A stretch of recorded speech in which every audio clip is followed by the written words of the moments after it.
Hey there, Kaijudo duelists. This is Carl Reddish, and I am here with Nathan Bond at the Seattle Kaijudo Championship, and we have got a deck for you. This is a very interesting brew. I haven't seen this before. This is something new, something exciting. How long have you been working on this?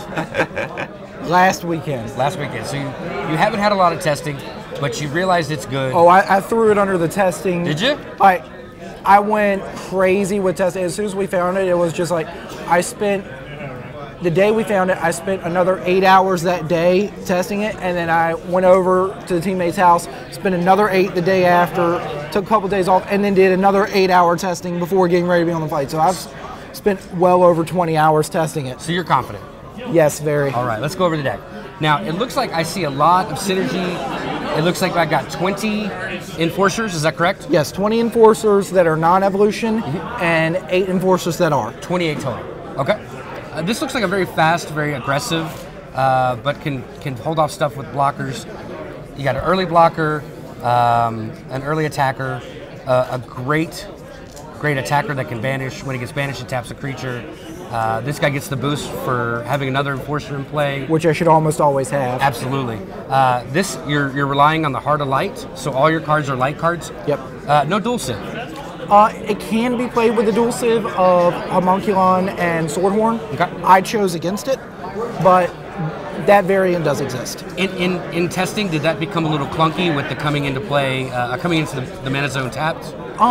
It just hurt so much to not get a turn 1 play. Okay.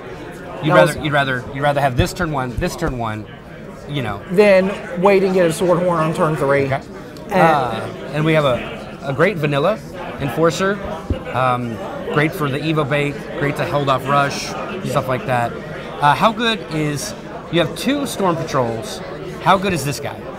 Shock and Awe is key in the deck. Okay. Like, your opponent, if you're going first, you drop this, your opponent doesn't want to drop the Gloom Hollow then because the Gloom Hollow is irrelevant. Or they went first, they drop the Gloom Hollow, there's your immediate answer. Because you just take a blocker out of the equation every time he attacks. Okay. You bring up Gloom Hollow, and that's a very good point. Everything here seems 4 or less, except for Halot. So obviously this gets right through the Gloom There's Hollows. so much tap in the deck, you just say tap. You just don't care about blockers. Mm-hmm. You really don't care what they have. You're just push down the gas pedal, keep pushing, and never let up. Absolutely. This is a blocker that can attack. This is a blocker that can attack. How often are these blockers or attackers? More often attackers. Okay. But like, use the blocker when necessary. Okay. And then I see you have, your only spells are 3 Stormspark Blast and 3 Containment Fields. Why did you go with that? Save your life as the last second shield blast, okay. And as well, it lets you get past that final blocker push to go in for game. Okay. Is this, are you generally a rogue player yourself, and this is kind of an extension of you, or? I test everything. You do? So you play all kinds of decks? Yes, like if a deck exists, you can expect me to play it. If a deck doesn't exist, you can expect me to play it. So this deck is fun, this deck is good, and you're hoping this will get you to the top 8? I'm hoping this will get me as number 1. There you go. All right. Why stop at top 8?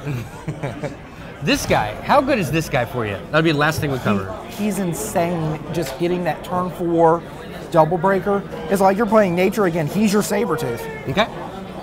All right. Well, if you guys like it, go ahead and build it at home. You should be able to get your foil mattresses soon. So this is Nathan Bond. I'm Carl Reddish. We're at the championships. Thank you for watching. Peace out, everyone.